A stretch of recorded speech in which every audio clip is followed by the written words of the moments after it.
The old bus wheezed to a stop at the end of Maple Lane, and Dorothy stepped off with her single-worn suitcase. The morning air was crisp, and she pulled her thin coat tighter around her shoulders as she walked toward the biggest house she had ever seen in her life. The Whitmore mansion sat on a hill like a castle from a fairy tale, with tall white columns and windows that sparkled in the sunlight. Dorothy had seen rich people's houses before, but nothing like this. The driveway alone was longer than the entire street where she grew up. Perfectly trimmed hedges lined the path, and flowers she couldn't even name bloomed in neat rows. She had to stop for a moment just to take it all in. Her hands were shaking a little as she rang the doorbell. The sound echoed through the house like church bells. She waited, trying to smooth down her hair and make sure her dress looked presentable. This job meant everything to her. Without it, her little brother Tommy wouldn't be able to stay in school. The door opened and a stern-looking woman in a black dress appeared. This was Mrs. Fletcher, the head housekeeper. She looked Dorothy up and down like she was inspecting a piece of furniture. "You must be the new girl," Mrs. Fletcher said in a voice that could freeze water. "You're late. I'm sorry, ma'am. The bus was running behind schedule, and then I got a bit lost trying to find the right street." Mrs. Fletcher made a sound in her throat and stepped aside. "Come in, then. We don't have all day." Dorothy stepped into the front hall and nearly gasped out loud. The ceiling was so high she had to crane her neck to see the top. A crystal chandelier hung down like frozen fireworks, and the floor was made of marble so shiny she could see her reflection in it. Oil paintings of serious-looking people in fancy clothes stared down at her from gold frames. But what caught her attention most was the piano. It sat in the main parlor like a sleeping giant, all black and glossy. She had never seen such a beautiful instrument. Her fingers itched just looking at it, remembering the feel of keys under her touch. "Stop gawking and pay attention," Mrs. Fletcher snapped. "Mr. Whitmore is a very important man. He owns half the steel mills in this state, and his son Richard will inherit everything someday. They don't have time for mistakes or foolishness." Dorothy nodded quickly. "Yes, ma'am. Your duties are simple. Clean the rooms, dust the furniture, serve meals when needed, and stay out of sight when the family has guests. You speak only when spoken to, and you never ever touch anything that doesn't need cleaning." Mrs. Fletcher led her through room after room, each one more impressive than the last. There was a library with books from floor to ceiling, a dining room with a table that could seat 20 people, and bedrooms bigger than the entire apartment Dorothy shared with her brother. "This is your room," Mrs. Fletcher said, opening a door near the back of the house. It was small and plain, but it had a window that looked out over the garden. To Dorothy, it was perfect. "The family keeps regular hours," Mrs. Fletcher continued. "Mr. Whitmore takes his coffee at exactly 7 in the morning room. Richard usually sleeps until 10 and wants breakfast in his room. They both dress for dinner every night at 7 sharp." Dorothy unpacked her few belongings while Mrs. Fletcher explained the rules. No loud noises, no personal visitors, no using the telephone except for emergencies, and absolutely no touching the piano in the parlor. "That piano cost more money than you'll see in your lifetime," Mrs. Fletcher warned. "It's Mr. Whitmore's pride and joy, even though no one in the family plays it anymore. His late wife used to play, but that was years ago." The next few days passed in a blur of learning routines and trying not to break anything valuable. Dorothy scrubbed floors until her knees ached, polished silver until her arms were sore, and learned to move through the house like a ghost. Mr. Whitmore was a tall man with gray hair and sharp eyes that seemed to notice everything. He wore expensive suits even at breakfast and had a way of looking right through Dorothy as if she wasn't there at all. When he did speak to her, it was only to give orders in a voice that expected immediate obedience. Richard was different, but not in a good way. He was handsome in the way rich boys often are, with perfect teeth and hair that never seemed out of place. But he had a lazy way about him that made Dorothy think he had never worked a day in his life. He would leave his clothes thrown all over his room for her to pick up, and sometimes he would make messes just to watch her clean them up. The hardest part wasn't the work, though. It was walking past that piano every day and not being able to touch it. Sometimes, when she was dusting the parlor, she would stop and stare at the keys. Her fingers would move slightly, playing invisible melodies in the air. Music had been her whole world once. Back when her father was alive and they had a little upright piano in their living room, she would practice for hours every day. Her teacher, Miss Rodriguez, used to say she had a gift that came along once in a lifetime. She had dreams of playing in concert halls, of sharing her music with the world. But dreams don't pay for food or keep the lights on. When her father died in the factory accident, everything changed. The piano had to be sold to pay for his funeral. The music lessons stopped. Dorothy took any job she could find to support herself and Tommy. Now, surrounded by more luxury than she had ever imagined, she felt further away from her dreams than ever. The beautiful piano sat silent day after day, gathering dust while she cleaned around it. Sometimes she wondered if it was lonely too. One evening, as she was serving dinner, she overheard Mr. Whitmore talking to Richard about his future. "You're 25 years old," Mr. Whitmore was saying. "It's time you found a wife and settled down. I didn't build this empire for you to waste it on parties and expensive cars." Richard pushed his food around on his plate. "I'm not ready for marriage, Father. I haven't found the right person yet." "The right person?" Mr. Whitmore's voice rose slightly. "Half the eligible women in the state would jump at the chance to marry you. You're being too picky." Dorothy tried to make herself invisible as she cleared the soup bowls, but she couldn't help listening. It seemed strange to her that someone could have so many choices and still not be happy. "Maybe I don't want to marry someone who only wants me for my money," Richard said. His father laughed, but it wasn't a happy sound. "Son, when you have money like ours, that's always going to be part of the equation. The trick is finding someone who can at least pretend to care about something else too." Dorothy felt uncomfortable listening to such a personal conversation, but she had to finish clearing the table. As she reached for Richard's plate, he looked up at her for the first time since she had started working there. "What do you think?" he asked suddenly. "Should I marry someone I don't love just to make my father happy?" Dorothy nearly dropped the plate. She wasn't used to being asked for her opinion about anything, especially something so personal. I think everyone deserves to be loved for who they are, not what they have," she said quietly. Mr. Whitmore looked at her sharply. "The help doesn't need to share opinions about family matters," he said coldly. Dorothy's cheeks burned with embarrassment. "I'm sorry, sir. I'll finish clearing the table." But as she walked back to the kitchen, she caught Richard watching her with a curious expression on his face. It was the first time anyone in the house had looked at her like she was a real person, with thoughts and feelings of her own.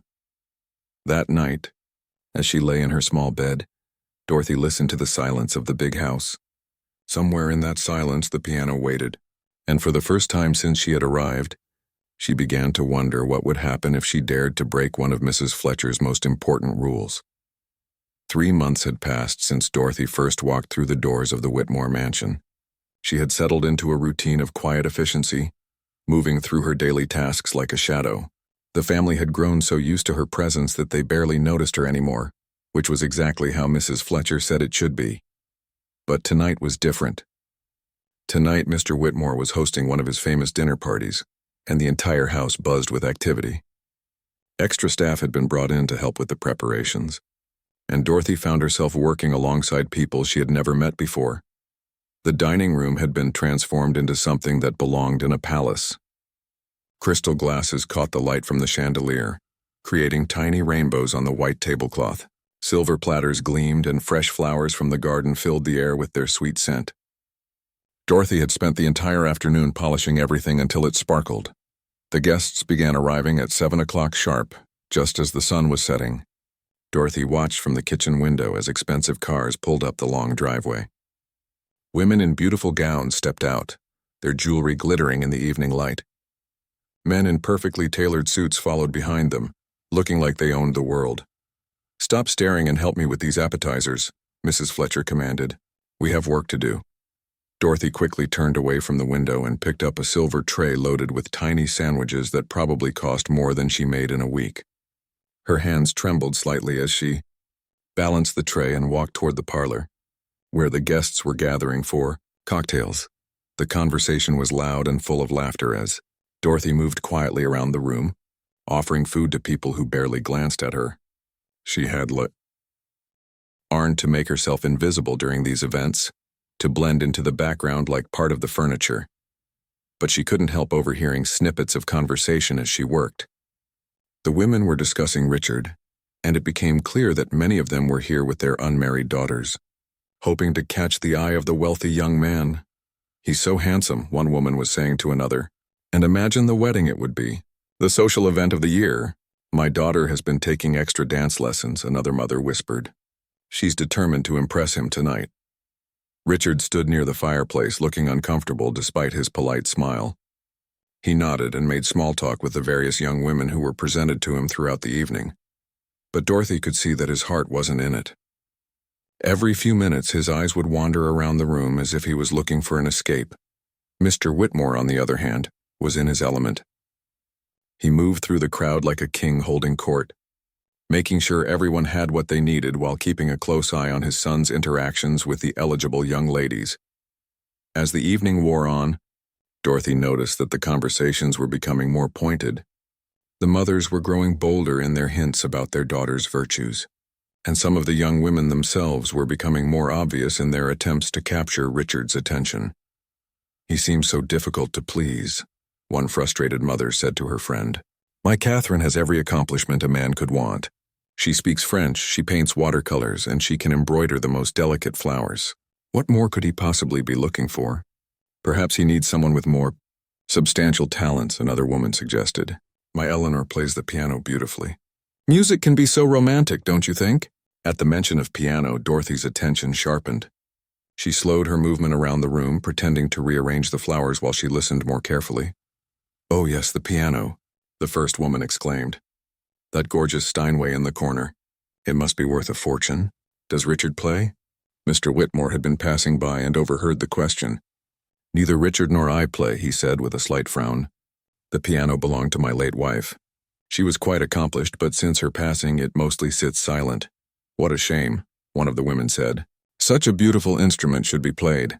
Music brings such life to a home." "Indeed it does," Mr. Whitmore agreed, though his tone suggested the subject made him uncomfortable. As the evening continued, Dorothy watched the various young women try different approaches to win Richard's favor.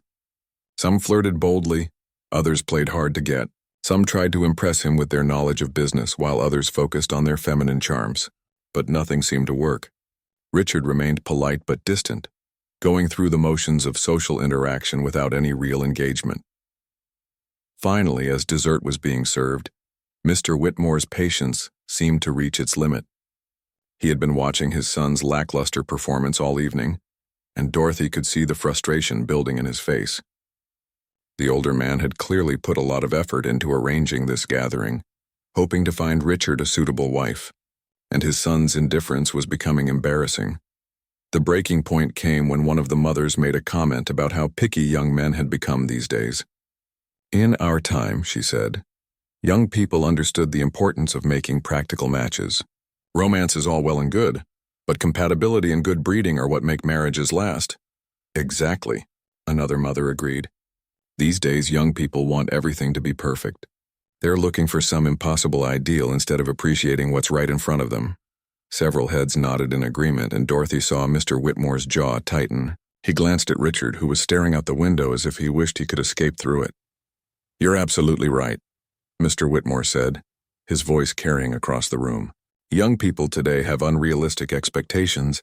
They want fairy tale romance instead of understanding the practical benefits of a good match." He walked over to stand beside the piano, his hand resting on its polished surface. The room fell quiet as everyone sensed that he had something important to say. "My son has been presented with some of the finest young women in the state tonight," Mr. Whitmore continued, his voice growing stronger.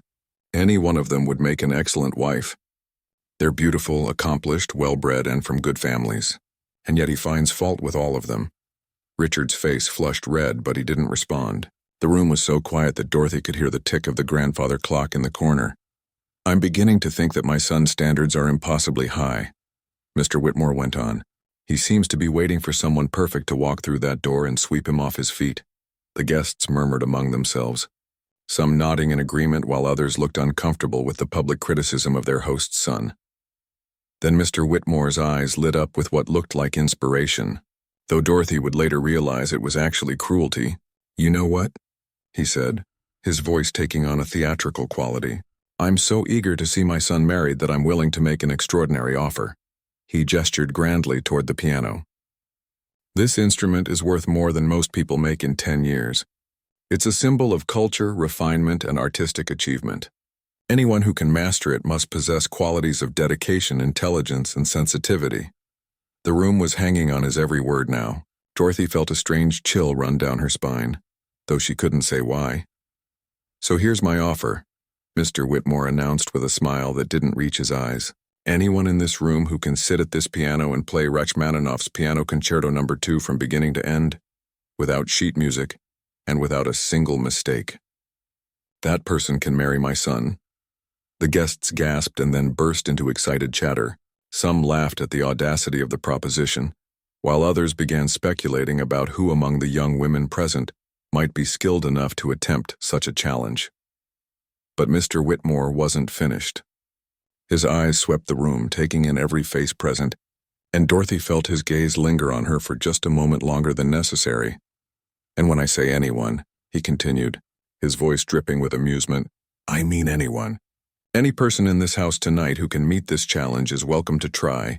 Even—" His eyes found Dorothy again, standing frozen near the doorway with her empty serving tray. "Even the help!" The room erupted in laughter. Several people turned to look at Dorothy, their faces showing a mixture of amusement and condescension. She felt her cheeks burn with humiliation as she realized she had become the punchline of Mr. Whitmore's cruel joke. "Can you imagine?" one woman said between giggles. "The maid playing Rachmaninoff.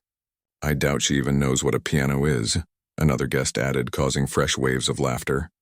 "Oh, this is rich," a third person chimed in. "The help marrying into the Whitmore fortune. What a delicious scandal that would be." Mr. Whitmore basked in the laughter and applause his joke had generated. He clearly felt he had made his point about his son's impossible standards while also providing entertainment for his guests. Dorothy stood frozen in the doorway, the empty tray trembling in her hands. She had never felt so small, so invisible, and yet so exposed at the same time. The laughter seemed to go on forever, washing over her like waves of shame and humiliation. Richard looked uncomfortable with his father's display, but he didn't speak up in Dorothy's defense. Instead, he stared at the floor, his face flushed with embarrassment. Finally, Mrs. Fletcher appeared at Dorothy's elbow. "That's enough serving for tonight," she whispered firmly. "Go to the kitchen and help with the washing up." Dorothy nodded gratefully and hurried from the room, the sound of laughter following her down the hallway. As she pushed through the kitchen doors, she felt tears stinging her eyes. She set the tray down with shaking hands and leaned against the counter, trying to compose herself. But even as she stood there fighting back tears of humiliation, something else was stirring inside her. Along with the shame and hurt, she felt a spark of something that had been buried for too long. It was the memory of who she used to be, before poverty and hardship had forced her to hide her talents and lower her dreams.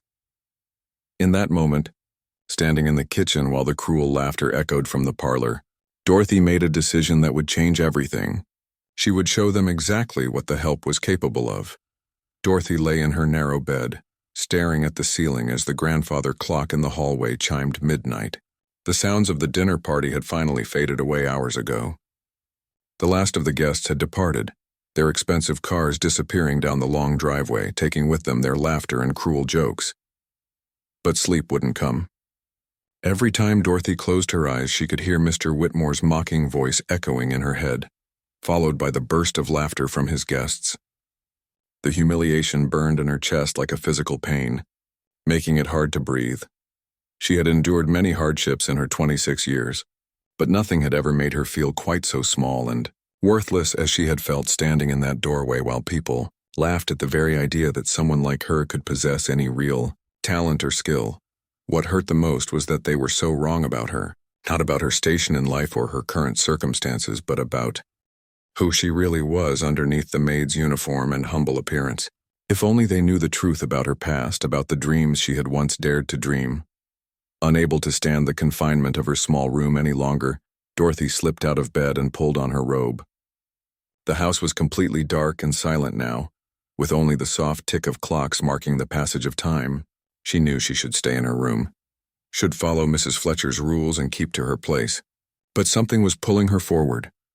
Her bare feet made no sound on the thick carpet as she made her way through the familiar hallways. She had cleaned these corridors so many times that she could navigate them blindfolded. But tonight everything felt different. The shadows seemed deeper, the silence more profound. When she reached the parlor, she stopped at the threshold and looked in at the piano. Moonlight streamed through the tall windows, casting the instrument in an ethereal silver glow. It looked even more magnificent in the darkness, like something from a dream. Dorothy stepped into the room, her heart pounding so hard she was sure it could be heard throughout the entire house. Mrs. Fletcher's warnings echoed in her mind, but for once, she pushed them aside. She needed this. She needed to touch those keys, to feel music flow through her fingers again, even if it was just for a few stolen moments. She approached the piano bench like it was an altar, running her fingers along the smooth wood before sitting down. The bench was perfectly positioned, just the right height, and she could tell that whoever had played this instrument before had been a serious musician. Dorothy lifted the lid that covered the keys, and even in the dim light, she could see how perfectly maintained the instrument was. Not a speck of dust marred the ivory keys, and when she pressed middle C ever so gently, the note that emerged was pure and true. The sound sent a shiver through her entire body. It had been so long since she had heard a piano played, even longer since she had played one herself. Her fingers found their positions on the keys as if they had never left, muscle memory stronger than conscious thought. She began with scales, her fingers moving slowly and carefully up and down the keyboard. The notes seemed to sing in the quiet air, each one clear and sweet. It felt like coming home after a long journey, like breathing fresh air after being underwater. As her confidence grew, Dorothy moved on to simple melodies she remembered from her childhood lessons. Fur-Elise flowed from her fingers, then a Bach invention, then a Chopin waltz that had always been one of her favorites. Each piece felt rusty at first, but quickly smoothed out as her fingers remembered their training. The emotions that had been building up inside her all evening began to pour out through the music. The frustration, the humiliation, the longing for a different life, all of it flowed through her hands and into the piano, transforming pain into something beautiful. Soon she was playing more complex pieces, works that required real skill and years of training. A Mozart sonata emerged from the keys, followed by a Brahms intermezzo. Her touch grew more confident, more expressive, as the music washed away the hurt and reminded her of who she truly was beneath the surface. Finally, almost without conscious decision, Dorothy found herself playing the very piece that Mr. Whitmore had mentioned in his cruel joke, Rachmaninoff's Piano Concerto No. 2. She played the solo piano version, the one she had memorized note by note during her years of serious study. The opening notes were haunting and beautiful, full of longing and romance. Dorothy had always loved this piece, had dreamed of performing it on a concert stage someday. As she played, she could almost imagine an orchestra surrounding her, the rich harmonies and soaring melodies filling a grand concert hall. Her fingers moved with increasing confidence and passion as the piece developed. This was music that required not just technical skill, but deep emotional understanding. It was music for someone who had experienced loss and heartbreak, who understood what it meant to long for something just beyond reach. As she played, tears began streaming down Dorothy's face. Not tears of sadness or humiliation this time, but tears of pure release. She was remembering who she had been before poverty, and responsibility had forced her to put away her dreams. She was remembering the young woman who had once been told she had the talent to play on the world's greatest stages. The music filled every corner of the large room, transforming the cold, formal space into something warm and alive. The moonlight seemed to dance on the keys as her fingers moved, and for those precious minutes Dorothy was not a maid or a servant, or someone to be laughed at. She was an artist, pouring her soul into her craft. She was so lost in the music that she didn't notice the figure standing in the doorway behind her. Richard had been awakened by the sound of the piano, and had come downstairs to investigate. Now he stood frozen, watching in amazement, as the woman he had barely noticed for 3 months revealed herself to be someone completely different than he had ever imagined. He recognized the piece she was playing. His mother had attempted it many times, but had never mastered it completely. Yet here was Dorothy, playing it with a skill and emotion that took his breath away. Every note was perfect, every phrase shaped with the understanding of a true musician. Richard found himself thinking about the woman who was creating this incredible music. He realized that in 3 months of living in the same house, he had never really looked at Dorothy, had never wondered about her life before she came to work for his family.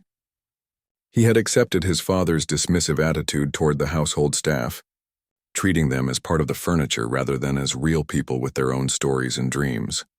But watching Dorothy play, seeing the transformation that came over her as the music flowed through her, Richard began to understand that he had been blind to something extraordinary right under his nose. This wasn't just someone who could play the piano well. This was someone with real artistic gifts, someone who understood music on a level that couldn't be taught or faked. The piece built to its climactic moments, Dorothy's hands flying over the keys with precision and power that would have impressed professional musicians. She played as if her life depended on it, as if all her hopes and dreams were contained in those notes. When the final chord faded into silence, Dorothy sat perfectly still for a long moment, her hands resting on the keys. She felt drained and exhilarated at the same time, as if she had run a great race or climbed a high mountain. For the first time in years, she felt completely herself. It was only when she heard the soft sound of applause behind her that she realized she was no longer alone. She spun around on the bench, her heart leaping into her throat, expecting to see Mrs. Fletcher or Mr. Whitmore standing there ready to fire her on the spot. Instead, she saw Richard still in his evening clothes but with his tie loosened and his hair disheveled. He was looking at her with an expression she had never seen on his face before. Wonder, respect, and something that might have been the beginning of real interest. That was, he began, then stopped, shaking his head as if he couldn't find adequate words. I've never heard anything so beautiful in my life. Dorothy's hands flew to her mouth in horror. Oh no, sir, I'm so sorry. I know I'm not supposed to touch the piano. Please don't tell your father. I just couldn't sleep after tonight, and I needed... She trailed off, not sure how to explain the compulsion that had driven her downstairs. Where did you learn to play like that? Richard asked, stepping further into the room. His voice was gentle, curious rather than accusatory. Dorothy stood up from the bench, wrapping her robe more tightly around herself. She felt exposed and vulnerable, caught in the act of being someone she wasn't supposed to be. I used to take lessons when I was younger, she said quietly, before my father died and everything changed. Richard moved closer to the piano, running his hand along its polished surface. Those weren't just lessons you had. That kind of skill takes years of serious training. You play like a professional. I was studying to be one, Dorothy admitted, the words coming out in barely more than a whisper. Before life got in the way, they stood in silence for a moment, the weight of this revelation hanging between them. Richard was seeing Dorothy not as the invisible maid who cleaned his room and served his meals, but as a complete person with talents and dreams and a story all her own. Play something else, he said suddenly. Dorothy shook her head. I really shouldn't. If anyone finds out I was down here. Play something else, please, Richard repeated. And there was something in his voice that made it sound less like a request from the master of the house, and more like a plea from one music lover to another. Dorothy hesitated for a moment, then sat back down at the bench. If she was going to be in trouble anyway, she might as well make it worth it. She began to play again, choosing a piece that had always been special to her. A nocturne by Chopin that seemed to capture all the beauty and sadness in the world. As the music filled the room again, Richard settled into one of the nearby chairs to listen. And for the first time since Dorothy had arrived at the mansion, she felt truly seen. The next 3 weeks passed in a strange sort of dance between Dorothy and Richard. During the day, they maintained the proper boundaries between employer and employee. She continued her duties as a maid, cleaning rooms and serving meals while he went about his business affairs and social obligations. But late at night, when the rest of the house was asleep, they would meet in the parlor for secret piano sessions. Richard had become genuinely fascinated by Dorothy's musical abilities. He would sit in his father's leather chair while she played, sometimes requesting specific pieces, other times content to let her choose. She shared stories about the composers and the emotions behind the music, and he listened with the attention of someone discovering a whole new world. These midnight encounters were changing both of them in ways neither fully understood. For Dorothy, it was a return to a part of herself she had thought was lost forever. For Richard, it was his first real connection with another person who wasn't interested in his money or social position. She spoke to him about music the same way she would speak to anyone who shared her passion, without the careful deference that colored everyone else's interactions with him, but their secret couldn't last forever. Mrs. Fletcher had begun to notice that, Dorothy seemed different during her daytime duties. There was a lightness in her step that hadn't been there before, and sometimes the older woman would catch her humming softly while she worked. "You seem unusually cheerful lately," Mrs. Fletcher observed one morning as Dorothy arranged fresh flowers in the main hall. "I hope you're not getting ideas above your station." "No, ma'am," Dorothy replied quickly. "I'm just grateful for the job." Mrs. Fletcher studied her with sharp eyes. "See that you remember your place. The moment servants start thinking they're equal to their employers is the moment they become useless." Dorothy nodded and kept her head down, but inside she was thinking about how wrong Mrs. Fletcher was. She wasn't thinking she was equal to the Whitmores because of their wealth or social position, but she was beginning to remember that she was equal to them as a human being, with her own talents and worth. That evening brought another dinner party, though this one was smaller than the last. Only 8 guests this time, but Dorothy recognized several faces from the previous gathering. The same mothers were back with their daughters, apparently not discouraged by Richard's lack of interest during their first attempt. As Dorothy served the pre-dinner cocktails, she couldn't help but notice how different the atmosphere felt to her now. 3 weeks ago, these people had seemed impossibly sophisticated and important. Now, having spent hours discussing music and ideas with Richard, she realized that wealth and social position didn't necessarily translate to intelligence or depth of character. She listened to their conversations with new ears as she moved around the room with her serving tray. The women were gossiping about people not present, making cutting remarks about their clothes or their social mistakes. The men were talking about business deals and profit margins with little regard for how their decisions might affect the people who worked for them. Only Richard seemed uncomfortable with the conversation, occasionally trying to steer it toward more meaningful topics, though his attempts were usually ignored or dismissed. Mr. Whitmore was in fine form tonight, playing the gracious host while keeping a watchful eye on his son's interactions with the eligible young women present. Dorothy could see his growing frustration as Richard remained politely distant from each potential match. "Perhaps we should move to the dining room," Mrs. Patterson suggested after everyone had finished their cocktails. She was one of the more persistent mothers, having brought her daughter Caroline to both gatherings. "Excellent idea," Mr. Whitmore agreed. "I believe Cook has prepared something special for us tonight." As the guests began moving toward the dining room, Dorothy caught Richard's eye for just a moment. He gave her the slightest nod and she felt her heart skip a beat. They had developed these small signals over the past few weeks, tiny acknowledgments of their shared secret. Dinner proceeded much as it had at the previous party. The conversation was light and social, touching on safe topics like the weather, recent social events, and local charity fundraisers. The mothers made subtle references to their daughters' accomplishments, while the daughters themselves tried to charm Richard with their wit and grace. But Dorothy could see that Richard was no more interested in any of these women than he had been before. If anything, his recent late-night conversations with Dorothy had made him more aware of what was missing in these interactions. These women were pleasant enough, but they talked about nothing that mattered to him. They had no passion for anything beyond fashion and social climbing. As dessert was being served, Caroline Patterson made what her mother clearly thought was a brilliant move. "Mr. Whitmore," she said sweetly, "I couldn't help but notice that beautiful piano in your parlor. My music teacher says I have quite a gift for the instrument. Perhaps after dinner I could play something for everyone."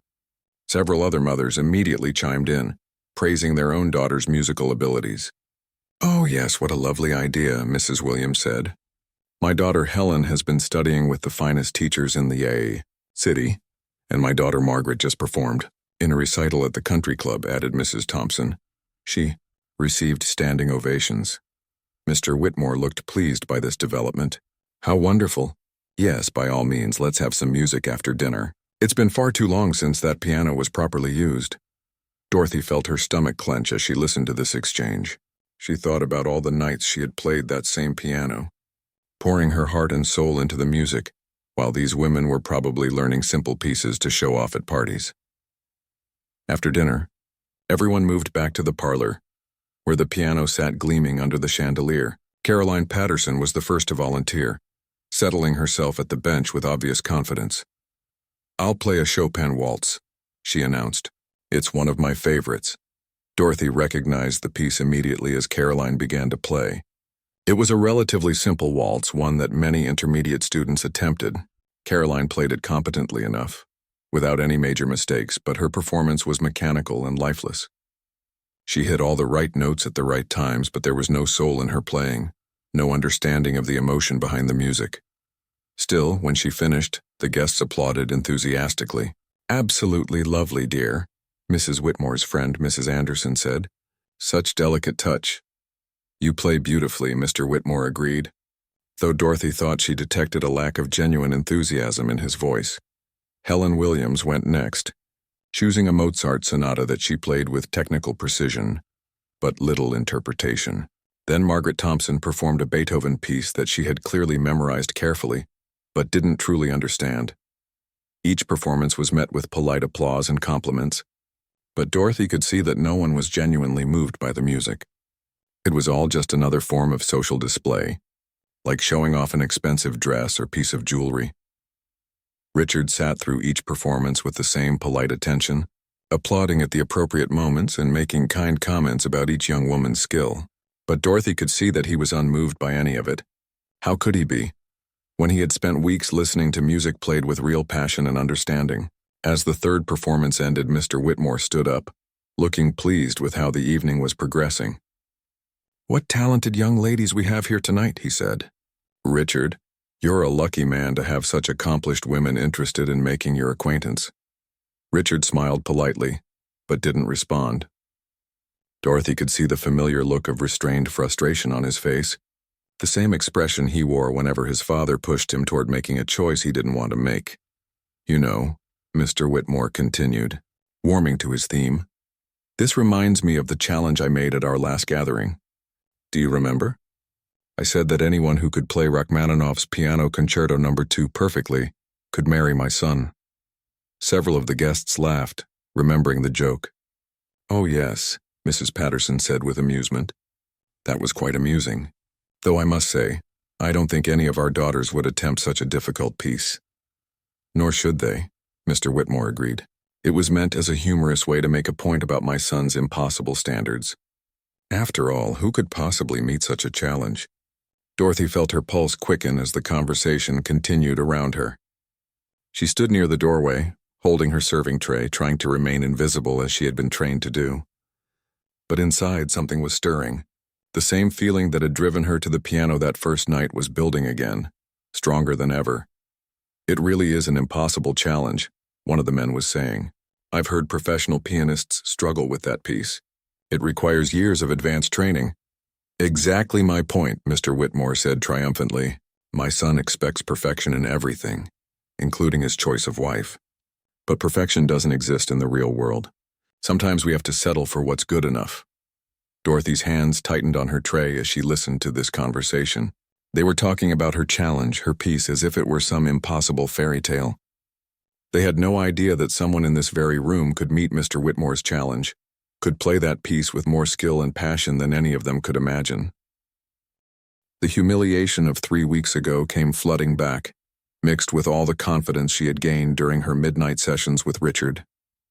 She thought about all the hours she had spent perfecting that very concerto, all the dreams she had put aside, all the time she had been dismissed and overlooked simply because of her circumstances. Before she could lose her nerve, Dorothy stepped forward into the center of the room. "Mr. Whitmore," she said, her voice clearer and stronger than she had ever used in this house before, "I would like to accept your challenge." The room fell completely silent. Every head turned toward her, and Dorothy could see expressions ranging from shock to amusement to outright disbelief. On the faces staring back at her, Mr. Whitmore's face went through several changes of expression before settling on anger mixed with embarrassment. "This is ridiculous," he said, his voice tight with control. "I was obviously speaking hypothetically. You can't seriously expect—" "You made a public promise, Father," Richard interrupted, his voice cutting through the tension in the room. Dorothy looked at him in surprise, and she saw something in his eyes that gave her strength. "A gentleman's word is his bond. Isn't that what you always taught me?" The guests began murmuring among themselves, some shocked by the audacity of the situation, others excited by the potential entertainment. Mrs. Fletcher appeared in the doorway, her face pale with horror at this breach of proper behavior. Mr. Whitmore looked around the room at his guests, clearly torn between his desire to maintain his dignity and his need to shut down this embarrassing situation. "This is preposterous," he said finally. "The help cannot simply let her play," Caroline Patterson said suddenly, her voice bright with malicious amusement. "I think it would be entertaining to see her try. It might be good for a laugh." Several other guests murmured agreement, clearly thinking this would be an amusing way to end the evening. They expected Dorothy to embarrass herself, to provide them with a story they could tell at future social gatherings about the maid who had ideas above her station. Mr. Whitmore found himself trapped by his own words and the expectations of his guests. To refuse now would make him look afraid of his own challenge, would suggest that he doubted the superiority of his social circle. "Very well," he said through gritted teeth. "Play your little song, girl. When you fail, I expect you to pack your things and leave this house immediately." Dorothy walked toward the piano, her heart pounding but her steps steady. She could feel every eye in the room on her, could hear the whispered comments and suppressed laughter of people who expected to be entertained by her failure. But as she sat down at the familiar bench and placed her hands on the keys she had come to know so well, Dorothy felt a calm settle over her. This was her moment, her chance to show the world who she really was underneath the maid's uniform and humble circumstances. She looked up at the faces surrounding her, at the mixture of anticipation and condescension in their expressions. Then her eyes found Richard's, and she saw something there that gave her the final push of courage she needed. She began to play. The opening notes of Rachmaninoff's Piano Concerto No. 2 filled the parlor like drops of liquid silver. Dorothy's fingers moved across the keys with a confidence that silenced every whisper, every suppressed laugh, every condescending smile in the room. The familiar melody that had once seemed impossible to these wealthy guests now flowed from her hands as naturally as breathing. Within the first few measures, the atmosphere in the room began to shift. The guests who had been expecting entertainment at Dorothy's expense found themselves leaning forward, their expressions changing from amusement to surprise to something approaching awe. Dorothy had played this piece hundreds of times in her mind during the long months since she had last touched a piano. Every note was etched in her memory, every phrase shaped by years of careful study and practice. But tonight she wasn't just playing from memory, she was playing from the heart, pouring every emotion she had suppressed for so long into the music.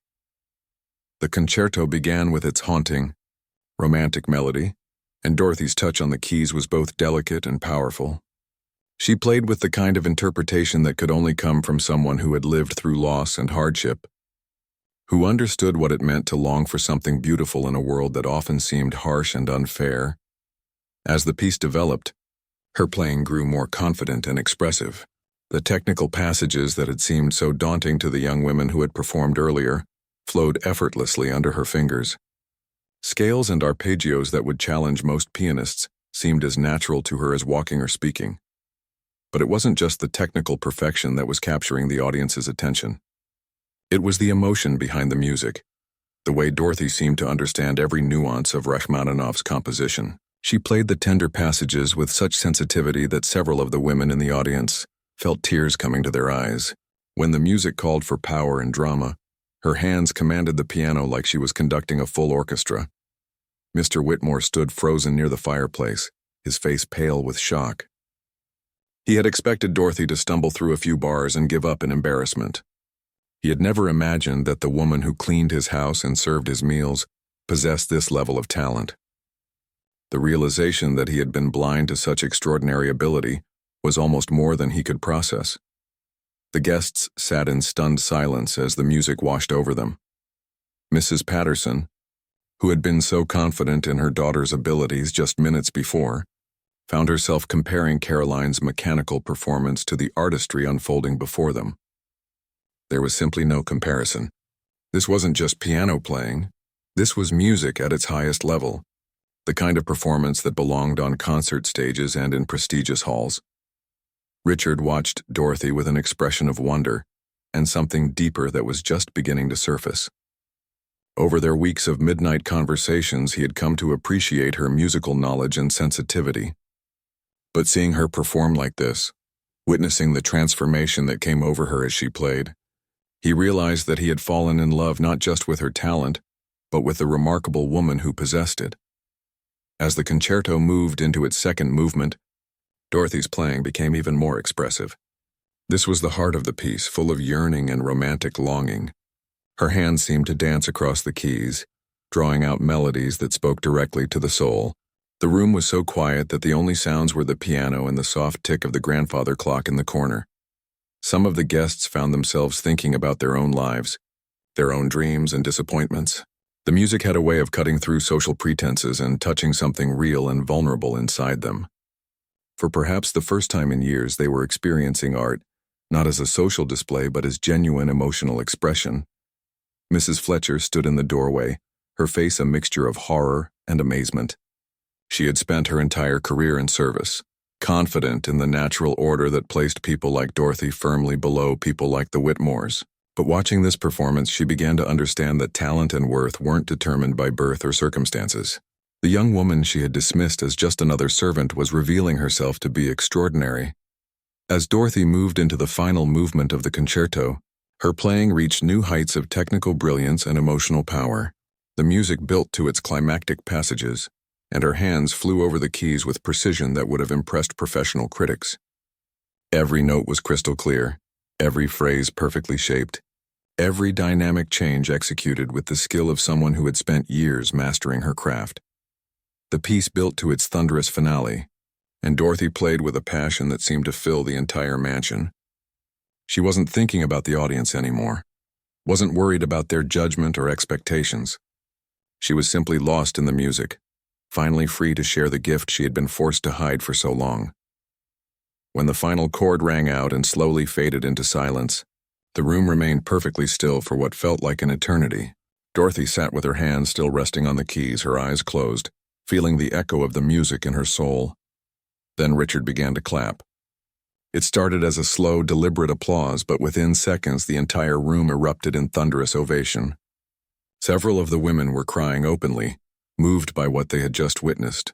The men, who had been expecting to see a servant embarrass herself, found themselves applauding with genuine enthusiasm. "Extraordinary," Mr. Anderson said, shaking his head in amazement. "Absolutely extraordinary." "I've never heard anything like that," Mrs. Williams added, her voice filled with emotion. "That was beautiful beyond words."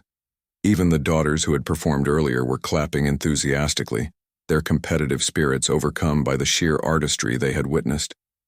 Caroline Patterson, who had been so confident in her own abilities, approached Dorothy with tears in her eyes. "That was the most beautiful music I've ever heard," she said. "Sincerely, I had no idea such talent existed.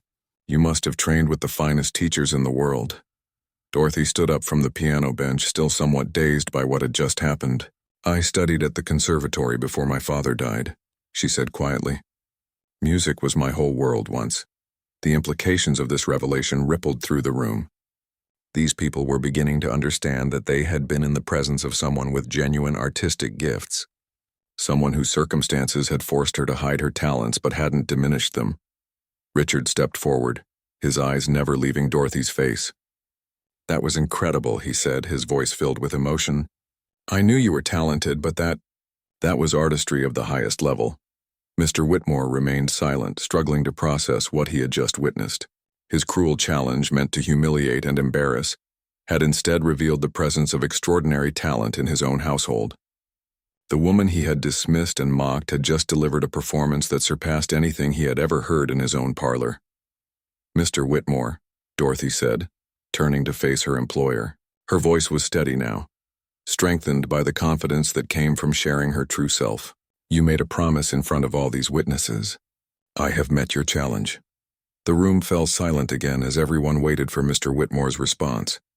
He looked around at his guests, all of whom were still visibly moved by Dorothy's performance. He saw respect and admiration in their faces, not the mockery he had expected. He began, then stopped, clearly struggling with the situation. The social order he had always taken for granted was crumbling around him. How could he explain that he had never taken his own challenge seriously, that he had never imagined anyone could actually meet it? Richard stepped forward again, this time moving closer to Dorothy. "Father, you gave your word. But more importantly, I want everyone here to know that Dorothy's performance tonight has only confirmed something I've been realizing over the past few weeks. He took Dorothy's hand in his, causing another ripple of surprise through the room.